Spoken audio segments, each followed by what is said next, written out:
Hello అండి. Good morning. నేను మీ doctor Rahim Ahmed. ఇవాళ మనం టిఎస్ ఈసెట్ 2024 ఈ ఎగ్జామ్ రాసిన వాళ్ళ కౌన్సిలింగ్ ఎలా ఉంటుంది, మరి దేంట్లో మీకు అడ్మిషన్స్ దొరుకుతాయి, మరి ఈ కోర్సులు చేసినటువంటి ర్యాంకులలో ఏ కాలేజీలో దొరికే ఛాన్సెస్ ఉన్నాయి, అంటే ఏ కోర్సు తీసుకోవాలి కూడా మనకి కన్ఫ్యూజన్ చాలా ఉంది ఈ సెట్ పిల్లలకి. మరి ఈ set engineering common entrance test మనకి ఇంకా పేరు మార్చలేదు. మన ఏమంటారు, ఎంసెట్ పేరు మార్చారు కానీ ఈ సెట్ పేరు ఇంకా మార్చలేదు మనకి ఇంకా. సో ఈ సెట్ అలానే నడుస్తుంది మనకి. టిఎస్ ఈ సెట్, ఏపీ ఈ సెట్. ఓకే, ఎప్పుడు జరిగిందండి ఎగ్జామ్? సో 2024 గురించి మాట్లాడుతున్నాను నేను. 2024లో మనకి 6th మేకి జరిగింది. 8th మేకి ఆంధ్రప్రదేశ్లో మనకి జరిగింది. టిఎస్లో తెలంగాణలో 6th జరిగితే ఆంధ్రప్రదేశ్లో మనకి 8th రోజు ఎగ్జామ్ జరిగింది. అపియర్డ్ క్యాండిడేట్లు అంటే ఈ వీళ్ళు మనకి అప్లై చేసిన క్యాండిడేట్స్ ఇవి 22,272. ఇవి మనకు అప్లై చేసినటువంటి 21,000 అంటే దాదాపుగా 1000 మంది తక్కువ, అంటే 98% ఎగ్జామ్స్ రాశారు పిల్లలు. ఇక్కడ 34,000 చేంజ్ ఉందండి. ఇంకా అనౌన్స్ చేయలేదు వాళ్ళు కరెక్ట్గా ఎగ్జాక్ట్గా ఫిగరు. సో వాళ్ళు అంతమంది అటెండ్ చేశారండి, అంటే మీ ర్యాంక్స్ అంతవరకు వెళ్తాయని మీకు అర్థమవుతుంది. కానీ దీంట్లో ఫార్మసీ కూడా ఉంది కదండి. ఫార్మసీ కూడా ఉంది కాబట్టి మీ ర్యాంక్ ఎంత ఉంటుందని చెప్తాను నేను. ఓకేనా? ఇప్పుడు మీరు డిప్లొమాలో, అంటే మీరు డిప్లొమా తీసుకున్నప్పుడు మీరు ఈ కోర్సులు ఉన్నాయి మీకు, అవునా? ఈసీఈ ఉంది, ఈఐఈ ఉంది, త్రిబుల్ ఉంది, సివిల్ ఉంది, మెకానికల్ ఉంది, మైనింగ్ ఉంది, కెమికల్ ఇంజనీరింగ్ ఉంది, దాని తర్వాత ఫార్మసీ ఎట్లయినా ఉంది మీకు. ఓకేనా? సో మీకు ఈ కోర్సులు తీసుకుంటే మీకు కనుక ఎంతో కొంత ర్యాంక్ వస్తాయి. సపోజ్ మన ర్యాంక్ మనకు అప్ టు 15,000 వరకు పోతుంది అనుకున్నాం అనుకోండి. 15,000 వరకు. దీంట్లో ఫార్మసీ కూడా ఉంది కాబట్టి మన ఇంజనీరింగ్ గురించి మాట్లాడుతున్నాను నేను. 15,000 వరకే ర్యాంక్స్ పోతున్నాయి అనుకోండి మీ. ఓకేనా? 15,000లో మీకు ర్యాంక్ సపోజ్ ఒక 3,000 ర్యాంక్ వచ్చింది. ఇమాజిన్ చేయండి, మీకు ఒక పర్టికులర్ క్యాండిడేట్కి, ఒక ఎక్స్ అనే క్యాండిడేట్కి ఒక 3,000 ర్యాంక్ వచ్చిందండి. ఎంత ర్యాంక్ వచ్చింది? 3,000 ర్యాంక్ వచ్చింది. ఇప్పుడు ఈ క్యాండిడేట్ ఏ కోర్స్ తీసుకోవాలి, ఇంజనీరింగ్లో ఏ ఇయర్లో జాయిన్ అవుతాడు? మీకు తెలుసు, ఈ సెట్ రాసే వాళ్ళందరికీ తెలుసు, మీకు ఇంజనీరింగ్లో సెకండ్ ఇయర్లో జాయిన్ అయిపోతారు పిల్లలు. అంతేనా? సెకండ్ ఇయర్లో జాయిన్ అయిపోతారు. ఫస్ట్ ఇయర్ చదవాల్సిన అవసరం లేదు, ఎందుకంటే ఇదే సిలబస్ ఫస్ట్ ఇయర్ మొత్తం ఉంది కాబట్టి, ఫిజిక్స్ ఉంది, కెమిస్ట్రీ ఉంది, అన్నీ ఉన్నాయి కాబట్టి మీరు ఫస్ట్ ఇయర్లో జాయిన్ అవ్వాల్సిన అవసరం లేదు కాబట్టి సెకండ్ ఇయర్లో డైరెక్ట్ జాయిన్ అయిపోతారు ఈ పిల్లలు. సో ఈ ఎక్స్ అనే క్యాండిడేట్ 3,000 ర్యాంక్ వచ్చినప్పుడు మరి ఏ కాలేజీలో జాయిన్ అవ్వాలి? ఇప్పుడు నేను ఇక్కడ తెలంగాణ గురించి మాట్లాడుతున్నానండి. నేను కొంతమంది పిల్లల్ని సర్వే చేశాను నేను. సో ఎలా ఉంటుంది ఏంటి మరి ఈ కోర్సులు ఇప్పుడు, అంటే ఈ రీసెంట్గా మనం ఈ కోర్సులకి డిమాండ్ తక్కువైపోయి, ఏది ఈసీఈఐ, ట్రిపుల్ ఈ, సివిల్, అంటే ఇంజనీరింగ్లో ఎట్లయినా డ్రాప్ అయిపోయింది. ఈ పాలిటెక్నిక్లో కూడా ఈ చిన్నగా ఈ కోర్సులు డ్రాప్ అయిపోయి సిఎస్సిలోకి వెళ్ళిపోతున్నారు. దీంట్లో నేను సిఎస్సి రాయలేదు కదా, సిఎస్సిలోకి వెళ్ళిపోతున్నారు పిల్లలందరూ, సిఎస్సిలోకి వెళ్ళిపోతున్నారు. మరి సిఎస్సిలో విపరీతమైన కోర్సులు ఉన్నాయి మనకి, అవునా? ఇంజనీరింగ్లోకి వచ్చేళ్ళకి సిఎస్సి అని కూడా ఉంది, సిఎస్సి ఏఐ ఉంది, సిఎస్సి ఏఎంఎల్ ఉంది. Okay, artificial intelligence, machine learning అని, ఇది artificial intelligence and machine learning అని, ఈ సిఎస్సి ఎంఎల్ మెషిన్ లెర్నింగ్ ఉంది, సిఎస్సి డేటా స్ట్రక్చర్ అని ఉంది. ఓకే, ఇలా డిఫరెంట్ కోర్సులు కొత్తవి. ఇంకొకటి ఐఓటీ అని పుట్టుకొచ్చింది. ఓకే, ఇంటర్నెట్ ఆఫ్ థింగ్స్ అని కొత్త కోర్సు ఒకటి పుట్టుకొని వచ్చింది. ఇలా డిఫరెంట్ మీకు కొత్త కోర్సులు వస్తున్నాయండి మీకు ఈ దీంట్లో. మరి ఈ 3,000 వచ్చినటువంటి ఈ ర్యాంక్ పర్టికులర్ క్యాండిడేట్కి మరి ఏం తీసుకోవాలి అని అంటే, ఈ పిల్లగాడు ఎట్లయినా సెకండ్ ఇయర్లోకి వెళ్ళిపోతాడు, ఏది ఇంజనీరింగ్లోకి వెళ్తే. సో ఈ పిల్లగాడు సపోజు ఈఐఈ లేకపోతే ఈఐఈ చదివాడు అనుకోండి, ఎలక్ట్రికల్ ఇన్స్ట్రుమెంటేషన్ చదివాడు అనుకోండి, ఈ పిల్లగాడు, ఈ ఎక్స్ అనే క్యాండిడేట్ పిల్లగాడు ఈఐ చదివాడంటే ఎలక్ట్రికల్ బ్యాక్గ్రౌండ్తో వచ్చాడు.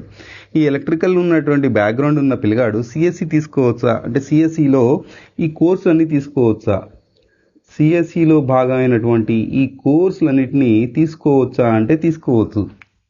మీరు సెకండ్ ఇయర్లో మీరు ఏదైతే కాలేజీకి వెళ్ళాలనుకుంటున్నారో ఆ కాలేజీలో మీ కోర్సులు ఖచ్చితంగా తీసుకోవచ్చు. సెకండ్ ఇయర్లో డైరెక్ట్గా వెళ్ళిపోతున్నారు మీరు ఈ కోర్సులు తీసేసుకొని. Okay, artificial intelligence, artificial ML అంటే. ఇప్పుడు నాకు వచ్చిన ర్యాంక్కి ఏ పెద్ద కాలేజ్ వస్తుంది సార్? మీకు 3000 వస్తే ఏ పెద్ద కాలేజ్ వస్తుందండి? ఏ పెద్ద కాలేజ్ రాదు, అవునా?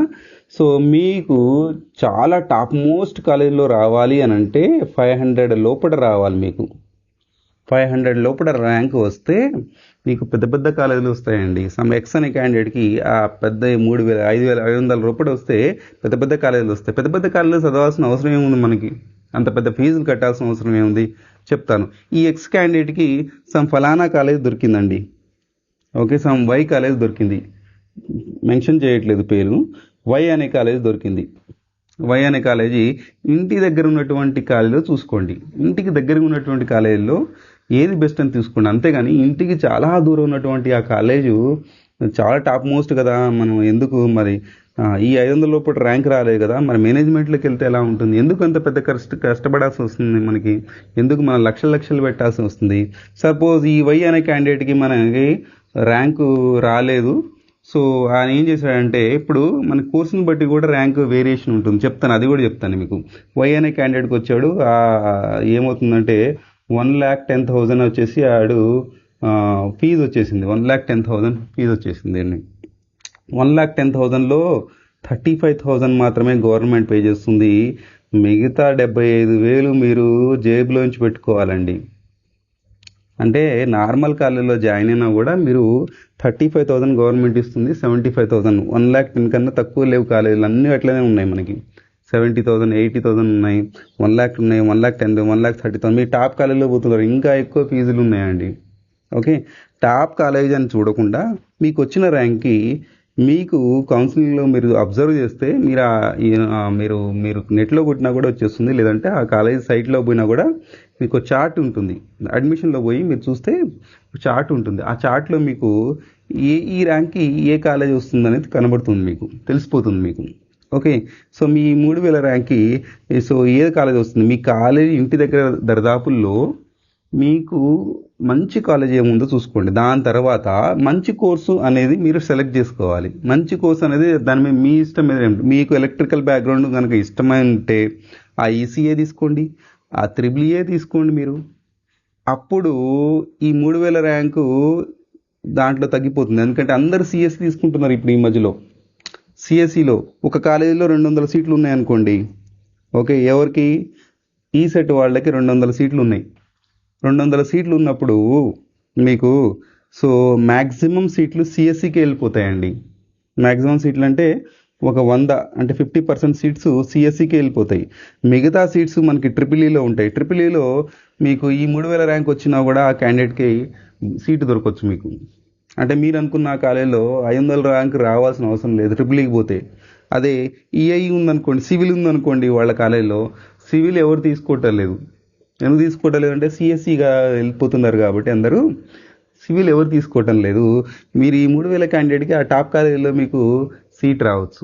టాప్ కాలేజీలో వచ్చినంత మాత్రాన ఫ్యాకల్టీ మంచిగా ఉంటారని అర్థమేం కాదు, కానీ కాకపోతే ఏంటంటే టాప్ కాలేజీలో ఉండడం వల్ల కొంచెం పే స్కేల్స్ ఇచ్చి మంచి పిహెచ్డి క్యాండిడేట్, కొంచెం ఎక్స్పీరియన్స్ క్యాండిడేట్ ఉంటారని ఒక హోప్ అన్నట్టు మనకి, అంతేనా? సో మంచి కాలేజీలో చదవచ్చు మనం. అంటే మనం పాలిటెక్నిక్లో మంచి కాలేజ్ చదవలేదు కదా సార్, ఇంజనీరింగ్లోనే చదువుకుందాం మంచి కాలేజీలు అనుకుంటే ఓకే, మీరు అనాలిసిస్ చేసుకోండి. అంటే కూర్చొని ఇంటర్నెట్లో కూర్చుంటే మీకు అనాలిసిస్ చేసుకుంటే అయిపోతుంది మీకు. ఏ కాలేజు మీకు కన్వీనియంట్గా, మీ కన్వీనియంట్ ఉన్నది జాయిన్ కాండి, కానీ మీ పేరెంట్ మీద భారం పడేటట్టు, అంటే ఎక్కువ ఫీజు మీరు చేతిలో నుంచి పెట్టేటట్టు జాయిన్ అవ్వద్దు మీరు. ఓకే, గవర్నమెంట్ ఇచ్చే చాలా తక్కువనే, మీరు పెట్టేది ఎక్కువ డబ్బులు. అంటే ఫస్ట్ ఇయర్ కట్టేటప్పుడు బాగానే ఉంటుందండి, మళ్ళీ అంటే సెకండ్ ఇయర్లో మీరు జాయిన్ అయిన తర్వాత కట్టేటప్పుడు బాగానే ఉంటుంది. థర్డ్ ఇయర్, ఫోర్త్ ఇయర్ మీరు పేమెంట్ చేసేటప్పుడు అప్పుడు చాలా బాధ అనిపిస్తుంది, ఎందుకంటే చేతిలో నుంచి కట్టుకోవాలి కదా మరి. సో 75,000 ఇక్కడ 75,000 అయింది, ఇంకా పెరుగుతుంది మీకు కాలేజీని బట్టి పెరుగుతూ ఉంటుంది మీకు. అందుకని మీ కన్వీనియంట్. ఇప్పుడు ఇదే సిఎస్సి తీసుకోవాలని ఏం లేదండి.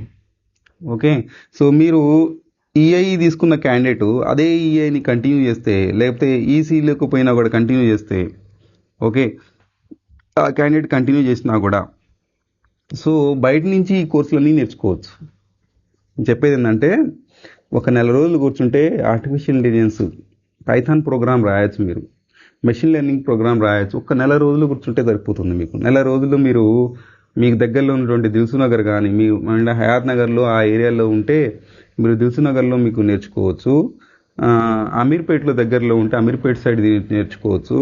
కూకట్పల్లి సైడ్ ఉంటే కూకట్పల్లిలో ఉన్నాయి మీకు నేర్చుకోవచ్చు. ఈ మొయినాబాద్ ఇటు సైడ్ వాళ్ళు ఉంటే చేవల్ల ఇటు సైడ్ వాళ్ళు ఉంటే మీరు ఇట్లా మెహదీపట్నం వచ్చి నేర్చుకోవచ్చు. ఇలా ఈ కోర్సులన్నీ మీకు ఎటు సైడ్ ఉప్పల్లో కూడా ఉంది. ఇప్పుడు అటు సైడ్ ఉప్పల్లో కూడా ఉంది, సికింద్రాబాద్లో కూడా ఉన్నాయి, చాలా ఉన్నాయి. సికింద్రాబాద్లో కూడా ఉన్నాయి మీకు ఆర్టిఫిషియల్ ఇంటెలిజెన్స్, ఏఎంఎల్ అందరూ చాలా మంచి ఇన్స్ట్రక్టర్స్ ఉన్నారు మనకి.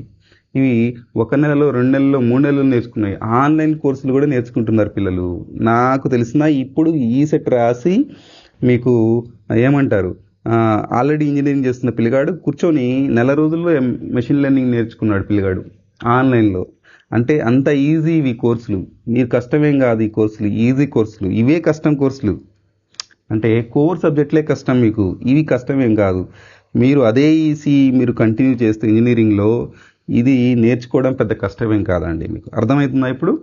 ఇప్పుడు ఈ కాలేజీలో ఈ 3000కి ర్యాంక్కి అతనికి ఫలానా కాలేజీలో వచ్చింది, సమ్ వై కాలేజీలో వచ్చింది అంటే మీరు తక్కువ పేమెంట్ మీ చేతిలో తక్కువ పేమెంట్ చేసినటువంటి కాలేజీలు మీకు కన్వీనియంట్ ఉన్న కాలేజీలలో జాయిన్ అవ్వండి దగ్గర. అంతేగాని టాప్ మోస్ట్ కాలేజీలో జాయిన్ అవుదాం మీరు అది ఇదని మీరు భ్రమపడదు. ఎందుకంటే మీరు సెకండ్ ఇయర్లో జాయిన్ అవుతున్నారు. సెకండ్ ఇయర్ థర్డ్ ఇయర్ మాత్రమే కొంచెం కాలేజీకి కొంచెం రెగ్యులర్గా వెళ్ళేది. థర్డ్ ఇయర్ కూడా కొంచెం వరకే. ఆ తర్వాత రెగ్యులర్గా ఎవరు వెళ్ళారండి. ఫోర్త్ ఇయర్లో ఎవరు ఎల్ఎల్ కూడా వెళ్ళరు. మంచి కాలేజీలో కూడా ఎవరు వెళ్ళరు. ప్లేస్మెంట్ గురించి మాట్లాడుకుందాం ఇప్పుడు. సార్ మంచి కాలేజీలో జాయిన్ అవుతే మంచి ప్లేస్మెంట్ అవుతుంది, అదేం లేదండి. మీరు బయటికి వెళ్ళండి, ఇదే కోర్స్ మీద వెళ్ళి బయటికి ఇంటర్వ్యూ అటెండ్ చేయండి. మీకు ప్లేస్మెంట్ దొరుకుతున్న దానికన్నా ఎక్కువ ప్యాకేజ్ దొరుకుతుంది బయట ఇంటర్వ్యూలలో. ఒక కాలేజ్ నుంచి కాకుండా బయట ఇంటర్వ్యూ మీరు అటెండ్ చేస్తే ఒక 4-5 ఇంటర్వ్యూ అటెండ్ చేయండి, మీకు అర్థమైపోతుంది. క్యాంపస్ ప్లేస్మెంట్ కన్నా బయట ఉన్నటువంటి ఈ ప్లేస్మెంట్స్లో ఎక్కువ ప్యాకేజ్ దొరుకుతుంది మీకు. క్యాంపస్ ప్లేస్మెంట్ ఏంటంటే అది బాండింగ్ అన్నట్టు. బాండింగ్లో ఏమవుతుంది, ప్యాకేజ్ కొంచెం తక్కువ ఉంటుంది.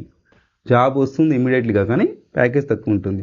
మీరు అదే ట్రై చేశారనుకోండి, మీకు ఎక్స్పీరియన్స్ దొరుకుతుంది, బయట ప్రపంచం ఎలా ఉందనేది ఎలా దొరుకుతుంది మీకు. అదేవిధంగా మీరు మీ ఇంటర్వ్యూ చేస్తే మీకు ఎక్కువ ప్యాకేజ్, అంటే ఒకటి నచ్చకపోతే ఇంకొక ప్యాకేజ్. అదే క్యాంపస్ ప్లేస్మెంట్ వాడు తీసుకొచ్చినటువంటి క్యాంపస్ దాంట్లోనే జాయిన్ అవ్వాలి మీరు. ఓకే, అదే ప్లేస్మెంట్లోనే జాయిన్ అవ్వాలి మీరు, అంతేనా? అదే ప్యాకేజ్ తీసుకోవాలి. అట్లా కాకుండా మీరు బయట చాలా ఇంటర్వ్యూలు అటెండ్ చేసుకోవచ్చు. చాలా కంపెనీస్ మీకు ఆఫర్ చేస్తాయి. ఫ్రెష్ క్యాండిడేట్కి అదే యూజ్ మనకి. ఓకేనా? ఇది కామన్గా మనకి ఆంధ్రప్రదేశ్ సెట్, తెలంగాణ సెట్కి అందరికీ ఇదే కామన్ వర్డ్స్. మీకు ఏం చేంజెస్ లేవు. కాకపోతే ఏంటంటే ఈ ర్యాంక్ కొంచెం పెరుగుతుందంటే 22,000 23,000 పెరుగుతుంది పైన ఏపీ సెట్ వాళ్ళకి. ఓకే, సో నేను తెలంగాణ ఉన్నటువంటి కొన్ని స్టూడెంట్స్ నేను కొంచెం అనాలిసిస్ చేశాను. నేను ఆంధ్రప్రదేశ్లో ఉన్న 1-2 స్టూడెంట్స్ని ఫోన్లో కాంటాక్ట్ అయ్యాను. ఓకే, సో వాళ్ళు కూడా చెప్పిన విషయం ఇదే. మీరు ఏ కోర్స్ తీసుకున్నా కూడా మీరు సిఎస్సిలో జాయిన్ అవ్వచ్చు, పెద్ద కష్టమేం కాదు. లేదంటే ఇదే కంటిన్యూ చేసుకుంటూ మీరు సిఎస్సి కోర్సులు బయట నుంచి నేర్చుకోవచ్చు మీరు. ఓకేనా? కాకపోతే పేరెంట్కి బర్డెన్ అవ్వకుండా చూసుకోండి. మీ స్టూడెంట్ ఎన్విరాన్మెంట్ బాగా ఉన్నటువంటి, అంటే స్టూడెంట్ ఎన్విరాన్మెంట్ బాగుంటే, మీ ఇటు సైడ్ వాళ్ళు బాగుంటే మీకు ఈజీగా మీరు ఈ కోర్సు నేర్చుకోవచ్చు. స్టూడెంట్ ఎన్విరాన్మెంట్ బాగాలేదు, ర్యాగింగ్ నడుస్తుంది, లేకపోతే ర్యాగింగ్ అంటే పెద్ద ఇప్పుడు ర్యాగింగ్ ఏం లేవు, కానీ వాళ్ళు అటు ఇటు తిరుగుతూ ఉంటే మీరు కూడా అదే అలవాట్లు వెళ్ళిపోతారు. స్టూడెంట్ ఎన్విరాన్మెంట్ అంతా చదివే వాళ్ళు ఉంటే వాళ్ళ మధ్యలో మీరు కూడా పోతే మీరు కూడా చదివి షైన్ అయిపోతారు. ఇంకా పాలిటెక్నిక్ గురించి వదిలేయండి, అవి మీరు ఏం చేశారు అది ఇష్టం మీకు తెలియదు మీకు. ఓకేనా? సో అదేవిధంగా ఫార్మసీ వాళ్ళు సెకండ్ ఇయర్లోకి వెళ్ళిపోవచ్చు. మరి ఈ పాలిటెక్నిక్ వాళ్ళు బీఎస్సీలోకి వెళ్ళిపోవచ్చు, అంటే బీసీలోకి వెళ్ళిపోవచ్చు, కానీ సెకండ్ ఇయర్లో వెళ్ళారు వీళ్ళు. డిగ్రీ చదవాలనుకుంటున్నారు, బీఎస్సీ చదవాలనుకుంటున్నారు. బీఎస్సీ చదవాలనుకుంటే ఫస్ట్ ఇయర్ నుంచి చదవాలి మీరు. అవునా సార్? ఇదంతా వద్దు సార్, నేను మంచి కాలేజీ నాకు కావాలి అని అంటే ఇక సెకండ్ ఆప్షన్ ఏం లేదు, డైరెక్ట్ ఆప్షనే. ఏం లేదు, మీరు ఎంసెట్ రాసుకోండి. ఓకే, ఈఏపీ సెట్ మీరు మారింది కదా ఇప్పుడు, ఎంసెట్ నేమ్ ఈఏపీ సెట్ రాసుకోండి. మీరు ఈఏపీ సెట్ రాసుకొని ఫస్ట్ ఇయర్ నుంచి కంటిన్యూ చేయండి, అంతే కదా. మరిగా మీకు ముందల ఇప్పుడు ఎంసెట్ ఎగ్జామ్ ఉంది కాబట్టి ఎంసెట్ ఎగ్జామ్ రాసి మీరు ఆ వచ్చిన ర్యాంక్ ప్రకారం మీరు మంచి కాలేజ్ చూస్ చేసుకొని ఆ కాలేజీలో మీరు జాయిన్ అయిపోండి.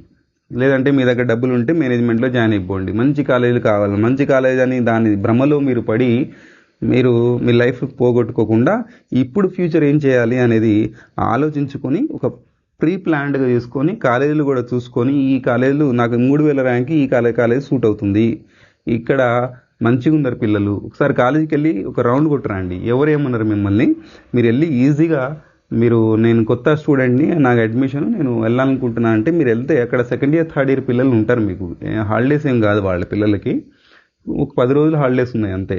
తర్వాత ఫోర్త్ ఇయర్ పిల్లలనే దొరుకుతారు మీకు. పోయి ఒకసారి ఒక రౌండ్ కొడితే మీకు ఎన్విరాన్మెంట్ ఎలా ఉందనేది వాళ్ళే చెప్తారు మీకు, ఎవరు చెప్పాల్సిన అవసరం లేదు. పిల్లల్ని అడగండి, తెలిసిపోతుంది. మీరు ఒక 4-5 రోజులు ఎనాలిసిస్ చేశారంటే మొత్తం మీకు ఐడియా వచ్చేస్తుంది, ఏ కాలేజ్ మంచిది ఏ కాలేజ్ మంచిది కాదు. మంచిది ఏం లేదు, మీరు చదవాలనుకుంటే ఎక్కడైనా అంటే వజ్రం ఎక్కడ ఉన్నా కూడా మెరుస్తూనే ఉంటుంది, అవునా కదా. సో ఈ విధంగా మీరు ఈ సెట్లో నుంచి మీరు ఇంజనీరింగ్ జంప్ అయితే సో ఏం కోర్సులు ఎలా తీసుకోవాలనేది నేను క్లియర్గా చెప్పానండి. ఇంకేమైనా డౌట్లు ఉంటే కింద కామెంట్ చేయండి, నేను డిస్కస్ చేస్తాను కంపల్సరీ మీకు, ఓకేనా. నేను ఒక వాట్సాప్ నెంబర్ ఇస్తాను, అక్కడ కూడా మీకు డిస్కస్ చేస్తాను, లేదంటే నేను డైరెక్ట్ చాట్ కూడా చేస్తాను, ఓకేనా పిల్లలు. Thank you.